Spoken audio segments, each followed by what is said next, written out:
Hello, hello, hello, and welcome to another episode of the Full Quarter Podcast. My name is Mpho and I've got Tim Delace with me. We're your South African podcast that gives you all things about South African cricket, right? We talk World Cups, we talk domestic cricket, talk so many things. And today we're recording on Thursday. The World Cup has started. There wasn't a lot of fans on a Thursday afternoon, which is something that was slightly worrying. But anyway, it's underway. The Proteas are playing on Saturday, and so we're going to continue with previewing the teams that they're playing and trying to get a sense of what you're going to see as you go along. But before we do anything else, we are on YouTube, so please do follow us on YouTube at One World Sports Radio. Please also do follow us on X at Full Quota Pod. It's there at the bottom. We're also audio versions on Apple Podcasts as well as Spotify at Full Quota Podcast. Type it in, you'll find us there. Please do share comments and rate, review 5-star only. If you don't have anything on 5-star, please keep it to yourself. Yeah. Outside of that, Tim, how are you doing? I'm doing fantastic. Looking forward to what's going to be a very interesting World Cup. As we spoke about off air, Mm. it's really a sort of best versus best kind of structure. You could find yourself in big trouble if you lose your first couple of games. So yeah, all good, dude. All good. Looking forward to the World Cup and seeing what happens. Yeah. So if you are following the Proteas and you're following this World Cup, you'll know they start on Saturday against a familiar foe who have caused a lot of heartache for us in recent times. Not recent times, but in World Cup lore. Remember 1999, the drama in Durban when we realized the South African education system wasn't really that good because they didn't know how to do maths and count. We've gone through a whole lot, and this team actually is a former World Cup winner. That was that. Um, That was 2003. But anyway, yes, yeah, Yes, 2003, and yes, then former yes. World Cup winner in 1996. And they've had to go through the qualifiers. They've had to kind of make it in, so expectations might not be that high, but we never know. They might not still be very high. So we're going to find out about that. The Proteas are playing Sri Lanka, and we've got Estelle Vasudevan out of Sri Lanka to give us a sense of her team and what the expectation is and everything else. Hi, Estelle. How are you doing?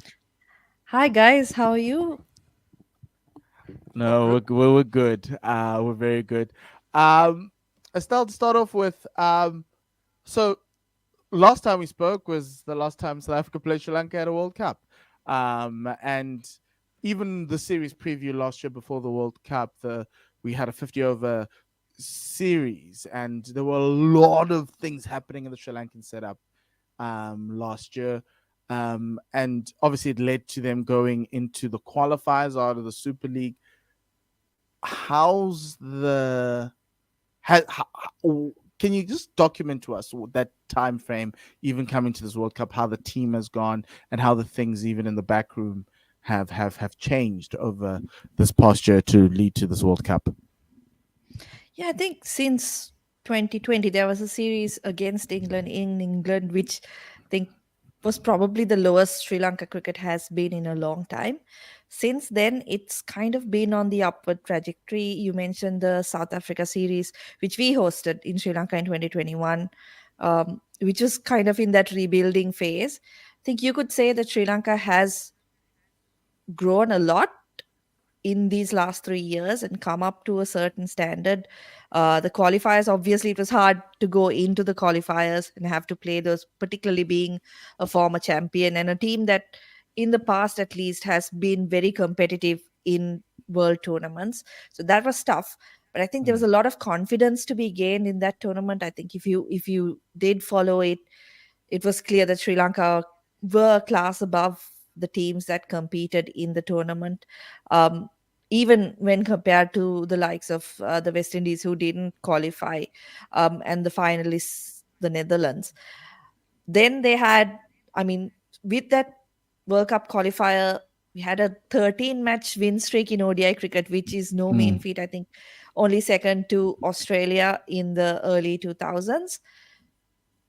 Asia Cup went well, and then it just went south. I'm sure you guys heard about it. Even in South Africa, 50 all out against India in the Asia Cup final. That was the last ODI Sri Lanka played, and Mm. the warm up haven't gone well either. So I would say expectations are more, based on hope rather than much else at the moment. Yeah, but I think what you said earlier in the first part is spot on. The intensity of the qualifiers, because those qualifiers had every game meaning something, Mm. must have given the team in general a boost. Even with what has happened subsequently, even with as you say the loss of the final of the Asia Cup. Look, it's a final that can happen. Um, and a lot of the World Cup qualifiers, I saw a lot of them. Not every single ball, but they were practice matches, and they looked like practice matches. Even the one that Australia played against Pakistan, Mm. Pakistan were cruising, and they just stopped playing. But it wasn't like they were trying. They were just sort of we've found out all our processes. We just want to go to our game now. So I don't think that's a massive area of concern. What I would want to find out is what's Chris Silverwood's plan. Has he set a goal for the team? Has he set a benchmark for the team? Has he said to them, listen, if we make the semi-finals, that's a fantastic achievement. That's a ticket box. Obviously, there was a lot of criticism around his appointment initially, because he wasn't that successful under England, um, especially in a different format. So just what is Chris' thoughts in terms of the team and in terms of the goal for the World Cup? Yeah, I think if you ask him, he'll probably say the goal is obviously to go all the way, right? But as you mentioned, I think semi-final finish would be beyond expectations, if I'm being honest, because if you look at the teams and like you mentioned earlier, the format as well, it's really designed to find the top teams in the Mm. tournament, isn't it? With each team playing the other. So it's tough for teams like Sri Lanka who in in a different kind of format you can see them causing an upset or two and then making it through to the next round, but that's going to be a lot tougher with this format. um, in terms of expectations from the team, I think they will also be very happy with a semi-final finish if it does happen. Mm. If not, I think realistically, if you're looking at the team and how things have gone, uh, the qualifiers obviously would have given them a lot of confidence, even if the teams weren't of the same standard that you're facing in the World Cup. Um, Confidence plays such a big role, right? I mean, uh, particularly with the batters in this lineup who haven't really fired in most tournaments. So that'll definitely have given them some confidence. So I think anywhere between a fourth to a sixth finish will be something that they can be positive about coming back to Sri Lanka. Okay. That's pretty somber for a team that has done amazing things in the past. And Estelle, my only question is I look at your squad and there's some really good batters and some really great cricketers.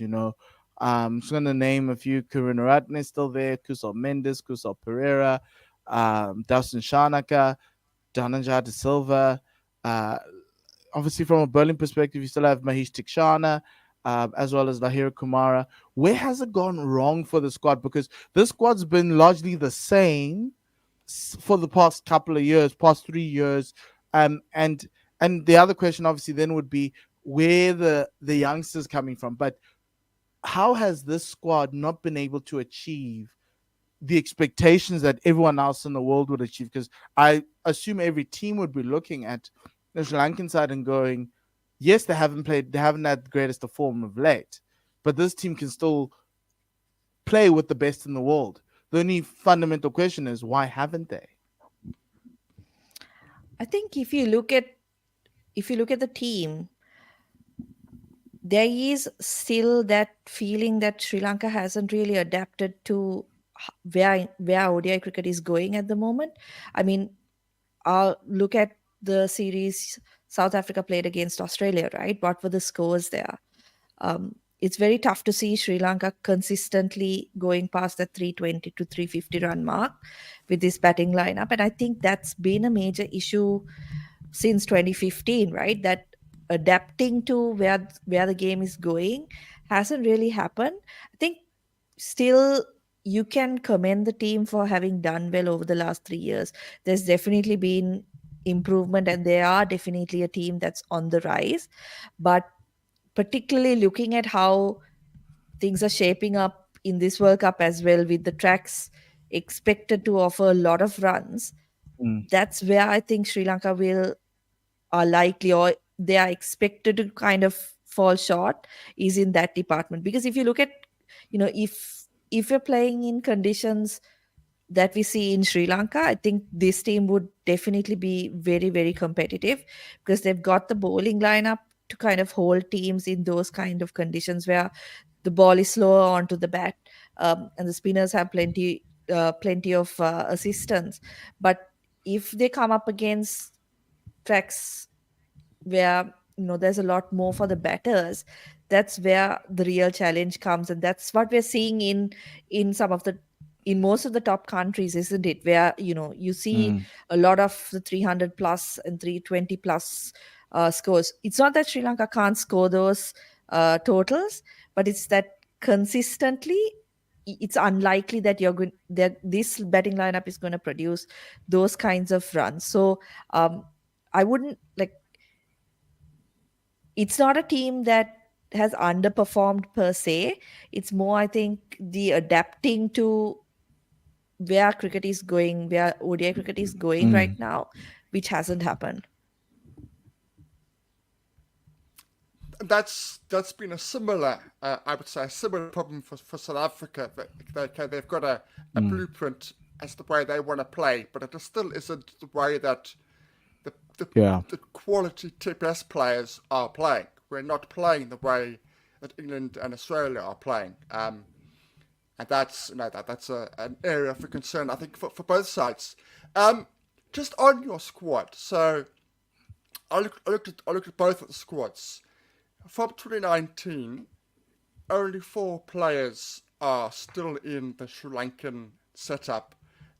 For South Africa, it's double that. Is that seen as a positive, i.e., lots of young talent is coming through, and these guys may not prosper in 2023, but come 2027, you're going to see a different Sri Lankan performance? Or is it a concern that so many quality players have had to retire and they haven't been, their successors have not been found, and that's why Sri Lanka is currently struggling a little bit? Actually, personally, I would say it's a huge positive that there have been so many changes, because the 2019 World Cup squad, I mean, it was Mm, going into that tournament, there were no expectations from the squad. And I think a lot of people took a lot of positives out of the performance just because Sri Lanka beat England. I think apart from that, it wasn't a very good campaign.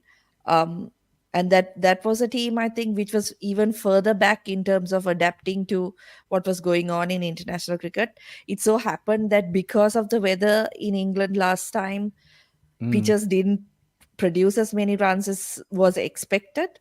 Um, but this squad, I think, like you said, in 4 years' time, if ODI cricket is still around and still one of the main formats, I think this squad, particularly the bowlers, if you look at the type of bench strength Sri Lanka have in terms of fast bowlers, which is not the norm in Sri Lanka. You've got guys like Dushmantha Chamira injured and out, but still there are the guys who can back them up. Matisha Patirana is a guy who's not even played 10 ODIs. Suddenly he's leading the pace battery and he's doing quite well. Um, Similarly, guys like Dilshan Madhushankar were not even Mm, on the scene until the Asia Cup last year. So that kind of depth, I think, is very promising for Sri Lanka, particularly in the bowling. The batting, I would say there's still a ways to go, particularly if games continue to be, really high scoring. Then they will need to do something. I think there needs to be an injection of, aggression somewhere. Um, but from 2019 to 2023, I would say personally, it's a massive improvement in terms of adapting to where the game is and the squad, the promise the squad shows. it's actually quite interesting because um, you are saying that it's an improvement, right? And a lot of our listeners and our viewers will have said, but Estelle, you guys went through the qualifiers. Was it important for your team to go through the qualifiers and and and and build that ability? Because out of the qualifiers, you got to the Asia Cup final. We're not going to talk about the final because I think it was just an anomaly, and yeah, it's one of those things.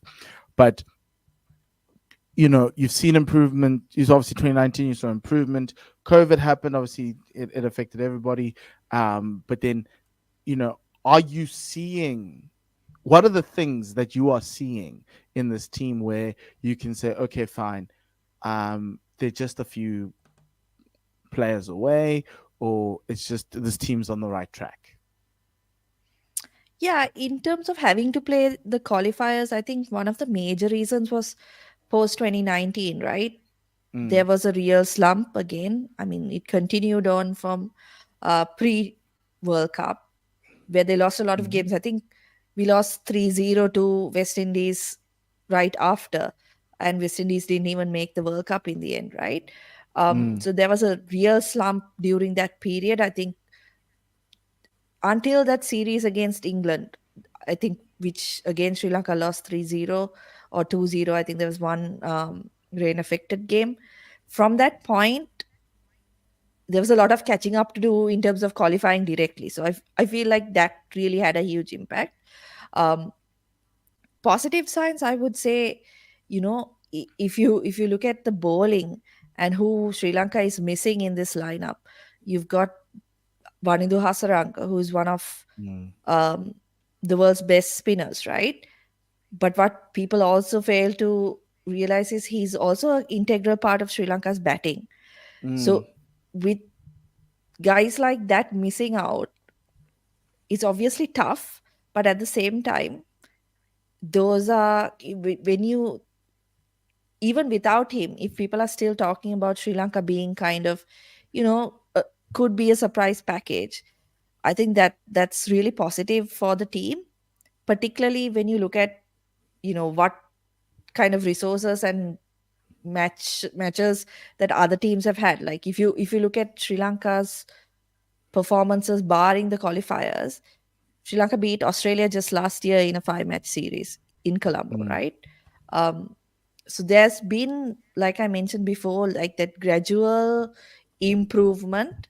Uh, and again, here, I think if that game against South Africa is going to be really critical. South Africa has got, the batting lineup that can take apart Sri Lanka, but they're also, kind of a team that can go either way, right?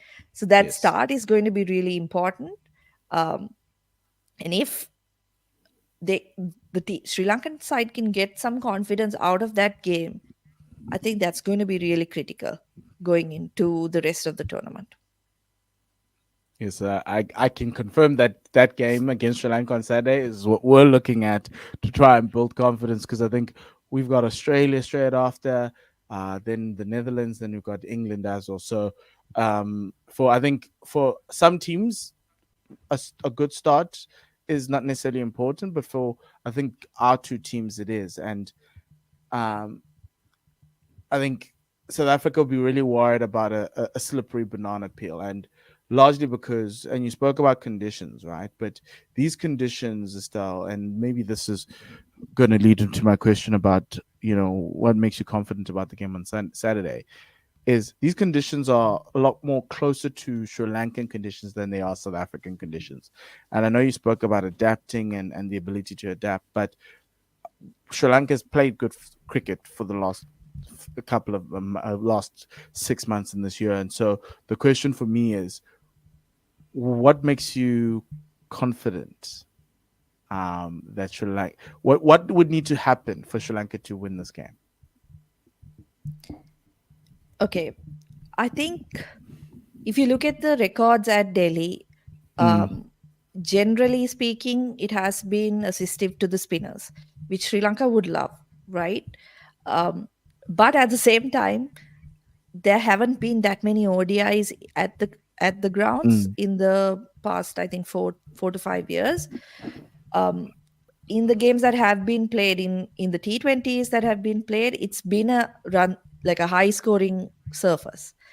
mm, So Sri Lanka would want, I think, something that is a little more low scoring, like between 240 to 300 would mm-hmm, be the kind of surfaces that Sri Lanka would want, particularly against a team like South Africa, who have got, the middle order that can take on spinners, right? Um, for Sri Lanka to win, my gut says they would have to chase, because you expect there to be a degree of dew as well, mm, particularly in the night games. And again, because they've struggled to kind of set totals in the recent past, and chasing's been kind of um, their better form. But I think one big key to Sri Lanka's success will be the fitness of Mahesh Theekshana. Uh, mm, he was injured in the Asia Cup, picked up a hamstring injury, missed the final, um, and has only just joined the team in India as well. So he's kind of 50-50 on whether he will take part in that game. So his participation, I think, is going to be critical, because Sri Lanka are already missing two of their first choice bowlers in Hasaranga and Chamira, who would have definitely had an impact. And Theekshana, I believe, made his debut against South Africa in that series yes. back in Colombo, and he was Mm, very effective against the South African top order. So there's a lot that kind of hinges on his fitness, because he is a new ball bowler, spinner who mm, bowls in the first 10. And then because he's able to do that, Sri Lanka are able to keep someone like Matisha Patirana um, to bowl later on in the innings. So a mm. lot hinges on his fitness, I feel. Yes, I couldn't agree more. There's a reason why he was good in our different format, of course, but still in our SA20 last year. Yeah. Yeah, he had a He's not huge coming back, impact, which is and really sad which is for me. which is a shame. Which is a Yeah. shame, but especially for you as a Yes, Joburger. because he was really good. When he came back, that Jozo Super Kings team just looked totally different. And it speaks to the class of Mahesh Tikshana. And to a certain extent, it also plays into the whole old South African adage, Tim, of spin causing problems. And I'm not too sure how much Timber and Quinton are going to be happy facing Tikshana in the first 10 overs of the game in Delhi. Oh, also, Estelle, Hasaranga, as you rightly point out, is a massive loss. I mean, it's huge. Um, Mm, his all-round ability is exceptional, but I think Will like is going to be an exceptional cricketer. Okay, he's not going to contribute with the bat, but I do think he has the potential to be really special. Um, and also somebody you mentioned just now, the pace bowler, young pace bowler who I think played for Chennai last year, Patharana. So just give us an idea of those two mm. fairly new, particularly Patharana, to our listeners and viewers. Give us a taste of where they come from and their cricket journeys up to now. Yeah, Dunit Velalake has been kind of the guy who's exceeded expectations, I would say, in Mm, on every opportunity he's been given. He played against Australia last year, was very good, I felt, and made the most of the opportunity given. But Sri Lanka just could not fit him into the 11 with Hasaranga also playing, because Tikshana and Hasaranga are given, right? They're playing Mm. in the starting 11. So he captained Sri Lanka in the under 19 World Cup, the most recent one. And I think what impresses a lot of people about him is his temperament. Mm. He seems to be really cool and calm under pressure. Um, you know, I don't know if you guys saw, but in the Asia Cup, he picked up a 5 wicket haul against India, where Yes. he picked up the biggest wickets. Like, it was basically, if you're a kid and you're dreaming your daydream about representing your country, those are the 5 wickets you're going to dream about taking, right? Virat Kohli, Rohit Mm. Sharma, Shubman Gill, Hardik Pandya among them. So um he's kind of always kind of punched above his weight. um Mm. on his temperament, there's just this one incident that really stands out, and there's a video on YouTube of it as well. Unfortunately, he's speaking in Sinhala, so you guys wouldn't Mm. understand. But it was a game against Australia A, Sri Lanka A versus Australia A, and Sri Lanka were chasing. And on the other end, he had an experience, but I think it was Ashin Bandara or someone who'd played a lot more cricket than he had. Mm. Um, and he just tells him, if it's hard for you to score quickly, just put a single and give it to me. I'll do the scoring.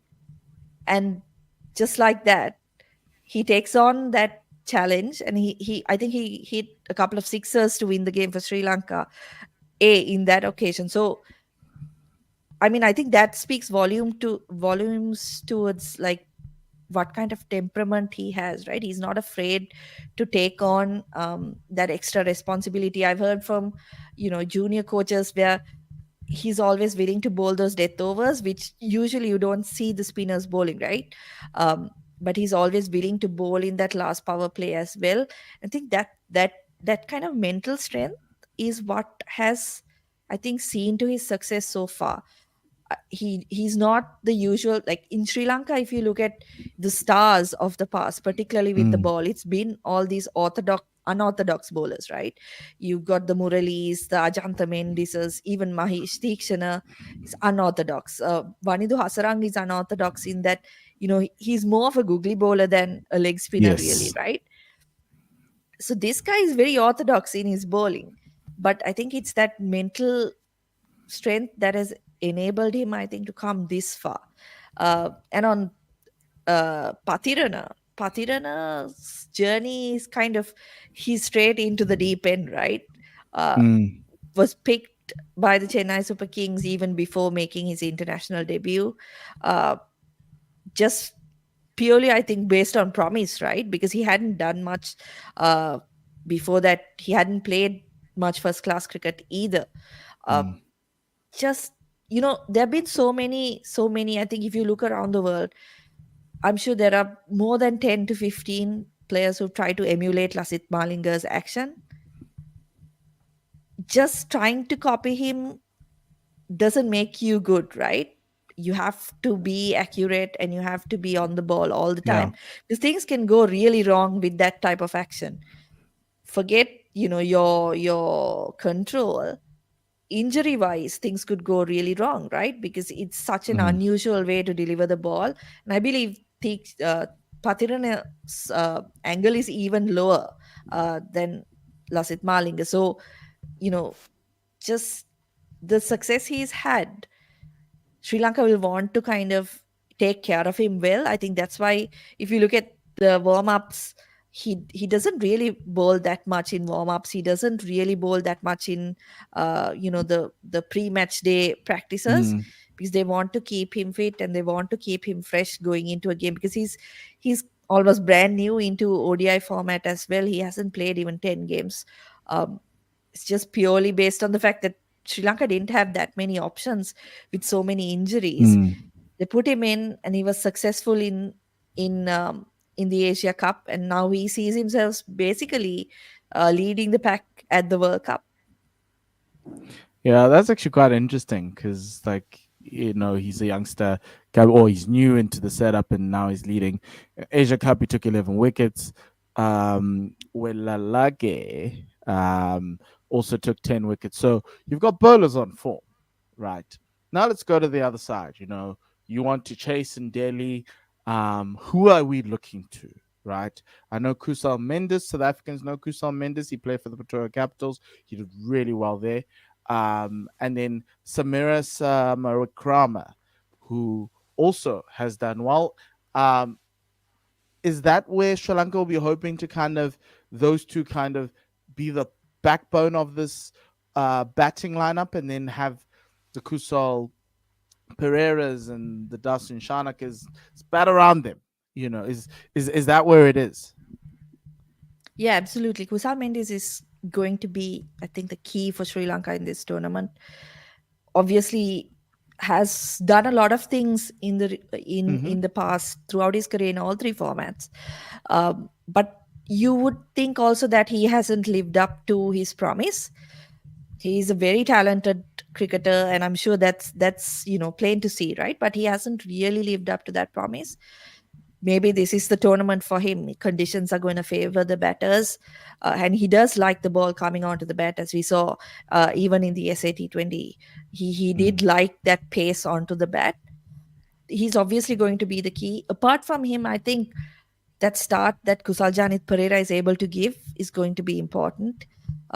He's also kind of carrying a niggle, so we don't know whether he will play on Saturday, but uh, that's going to be important because, like I've been, reiterating that scoring quickly is not really Sri Lanka's strength. So Kusal Janit Pereira is one guy who can do that. Him, Kusal Mendes, and the third guy I would say is critical to Sri Lanka's chances is Charit Asalanka. Left-hander, middle, coming in at number 5. Be expected to finish games, can clear the boundary, is good against spin and pace.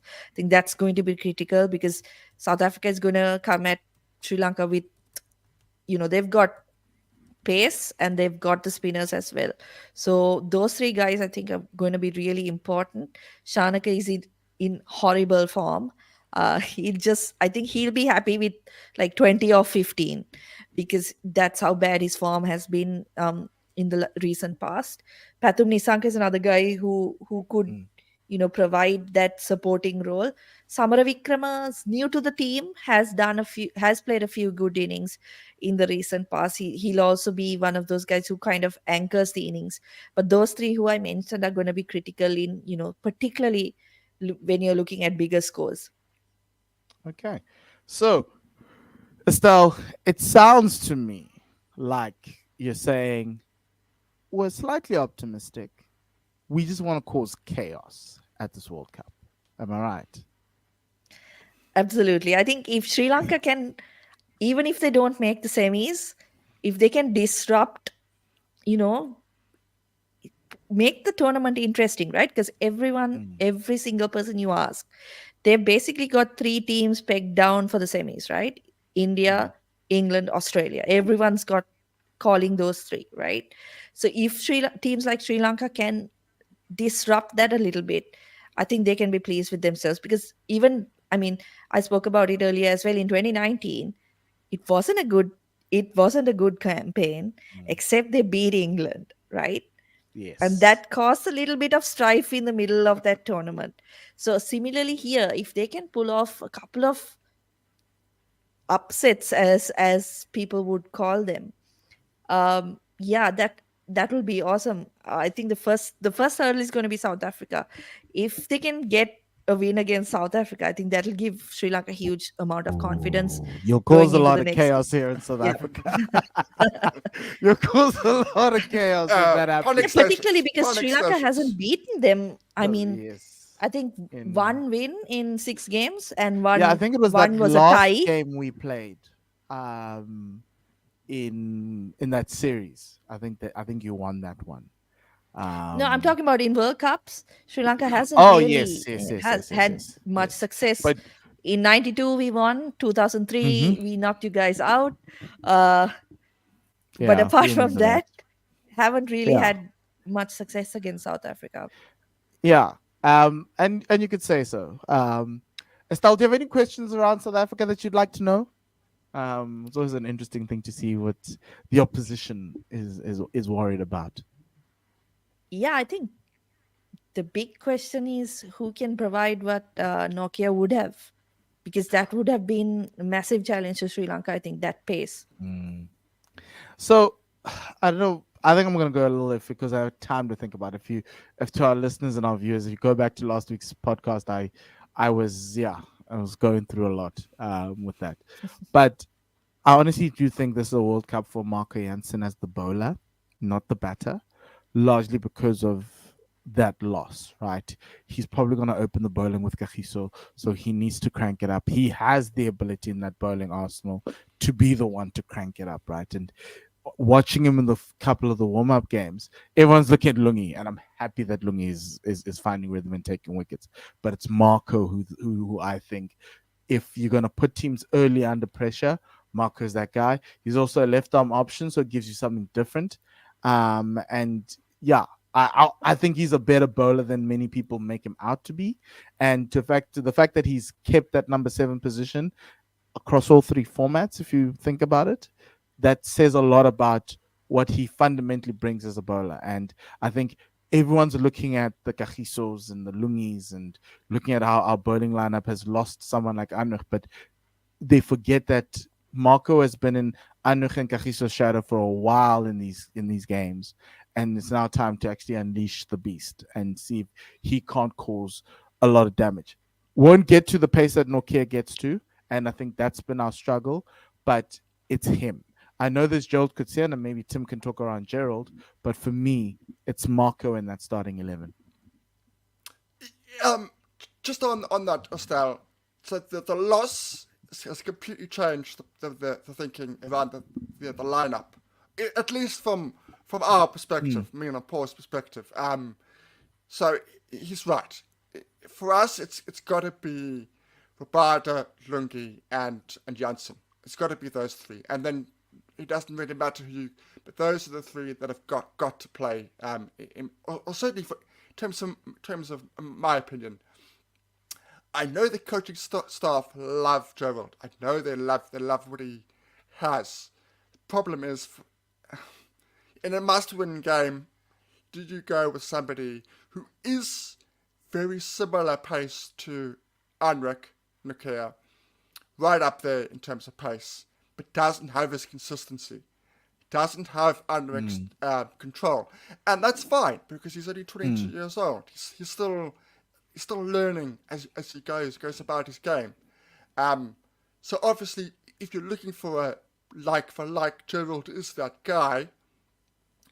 But if I'm a selector and I'm picking my 11, Gerald is going to play the odd game. He is not going to be the guy week in, week out, game after game after game, because his consistency would worry me.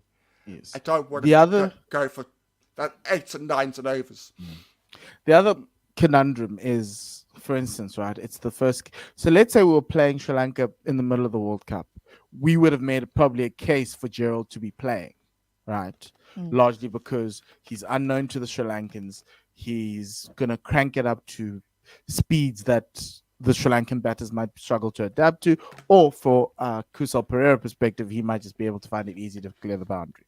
And Gerald for me is a 50-50 because on one end he can make us not miss Anrich Nokia, but on the other end you've got Kusal Pereira, you've got Kusal Mendes, you've got these guys at the top of the order from Sri Lanka who can effectively put South Africa on the back foot because Gerald Coetzee is not hitting his mark. And even in the warm-ups, there were moments where you sat there going, oh no, this guy's not there yet. And you kind of have to like crank him up and try and, align him well. So I think I wouldn't be, so if Gerald plays, I wouldn't be surprised. It would just let you know what South Africa's strategy is that they've identified that pace is an issue for the Sri Lankan batters, and they want to give you Kagiso Rabada, they want to give you Marco Jansen, they want to give you Gerald Coetzee, and they want to blow you away and put you under pressure. If not, it gives the captain a lot more control to have Lungi in there, because in the middle overs, Lungi Giti is one of the best. And if you watch the warm up games, the one against New Zealand, it was all Lungi. It was all him. Mm. And so we're in a good situation. Obviously we want Anuk, but I think we're in a good situation. It's just obviously depending on who plays, it'll give you a sense of what the South African team have identified as where Sri Lanka's weaknesses are. Also, I also think maybe if they do play Gerald, it's kind of an indication that they're looking to play Gerald in some of the bigger games. And so if you start with Sri Lanka, an opponent we understand and know and play well against, it kind of eases the youngster into it. And it's our X factor, right? But on my end, our X factor is Marco Jansen. I think he's going to be very important. So I think that's where we are right now from a bowling perspective, because yeah, it's you lose so much with Anrich, and it's these injuries now start piling on, and so that's the Mm. worry that we have. Yeah, I think Jansen's probably going to be in some ways more challenging than someone who can bowl really quick, Mm, because he's got that bounce, and you'd expect the pitches not to produce that much bounce. So if a guy like him can, get some up there mm. to the Sri Lankan batters, I think he's definitely going to be dangerous. What would you guys say is the strength for South Africa going in? Because it seems like it's the batting, just because of the series against Australia, but there are always questions, right? There'll always be questions, and it's the way we've played World Cups since they all started, right? And I've been telling Tim and a few people this around is that I think we're going to the World Cup with the best ever top six we've Okay. ever had in World Cups. And that speaks to the only one that comes close is that 2015 one we had Amla Callis, you had AB de Villiers, and it was just and Riley Rousseau, and it was just power packed, and David Miller, and they couldn't do much. This top six of Quinton Temba, Aiden, Rassi, um, David Miller, and Heiner Klaassen have the ingredients of a top six that can rival anyone in the world. I think I would say, yeah, and also the best one we've ever arrived at a World Cup with. The issue now is that for years our bowling has carried us.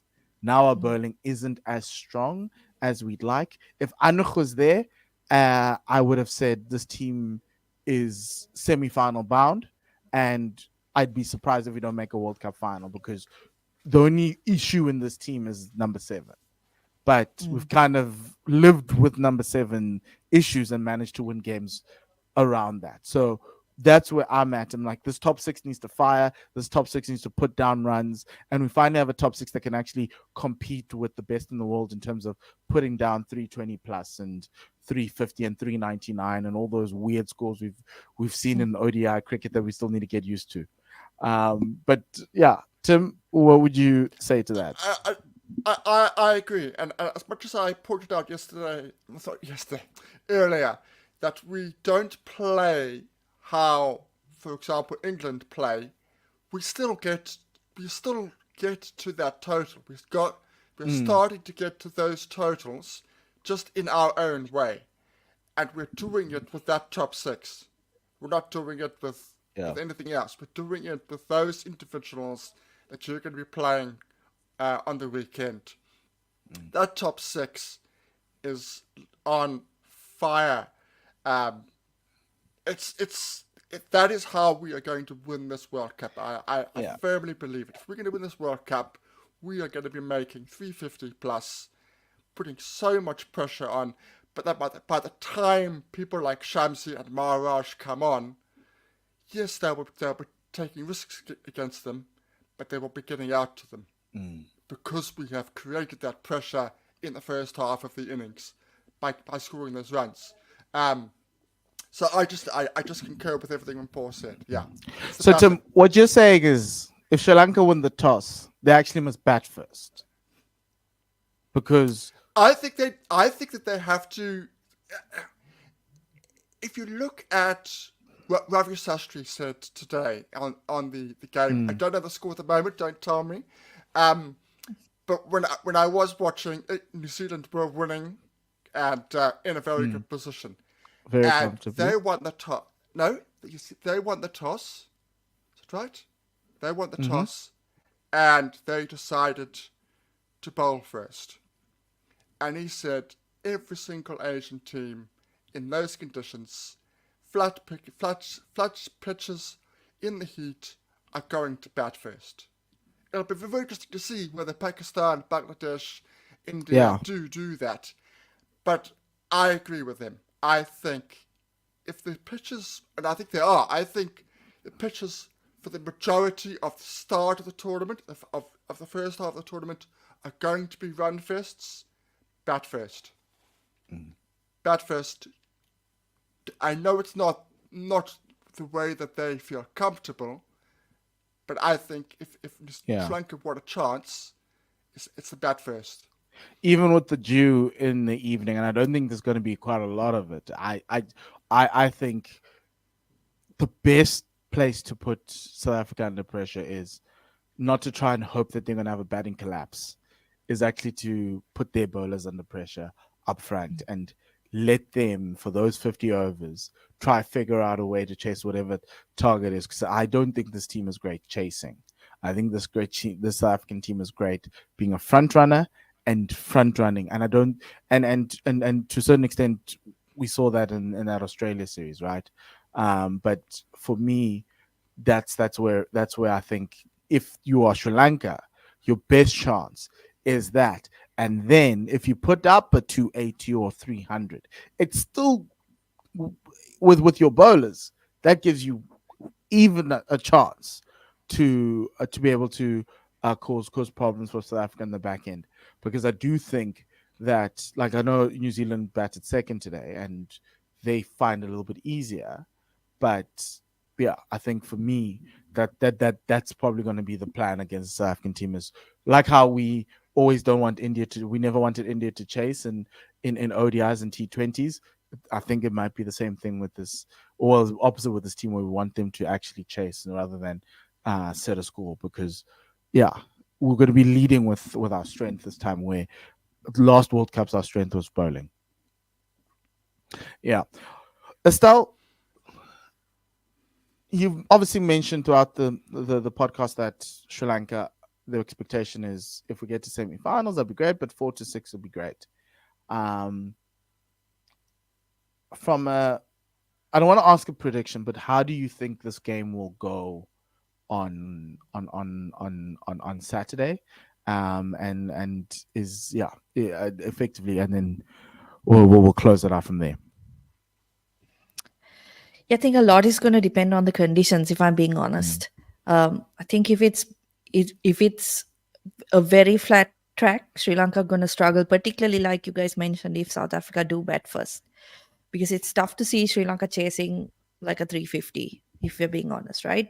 mm, It's going to take something special from someone like Kusal Pereira or Kusal Mendes. So conditions are going to play a huge part. Like I mentioned before, Mahish Tikshana's fitness is going to play a huge part. If things go Sri Lanka's way, I know South Africa has done well recently, but they're all always going to have that kind of monkey on their backs, right? When mm, you put them under pressure, something can happen. So Sri Lanka will want to kind of make use of that. They're going to need, I think, if they want to beat South Africa, they're going to need a really good game. They can't be at 50 to 60%. They need to be mm, at that 80 to 90. They need to be, everyone needs to be firing, because South Africa is coming in, like you mentioned, with, unlike previous years, with such a strong batting lineup that mm. it's, particularly in these conditions, it's going to be tough to keep them down. So Sri Lanka really need to be at the top of the game, I think, to beat them. Okay. Yeah. There you have it, right? Sri Lanka are out to cause chaos, whereas the South Africans are going to try and make their way through with a win, but it's going to be a tough prospect. ODIs between South Africa and Sri Lanka have always been great. All I can say now is, Estelle, good luck for Saturday on the tournament. Hope it goes well for you, and thank you very much for joining us. And have a nice day. Thanks, guys. Hoping for a really great game on Saturday. Yes, Makes a same style. here too. Yeah. Well, they had South Africa going up against a friendly foe. And yeah, everything you need to know about Sri Lanka right here. So please do share widely. Let everybody know that if you know if they're trying to find out who Willa Lage is, bring them here. That's all you need to do.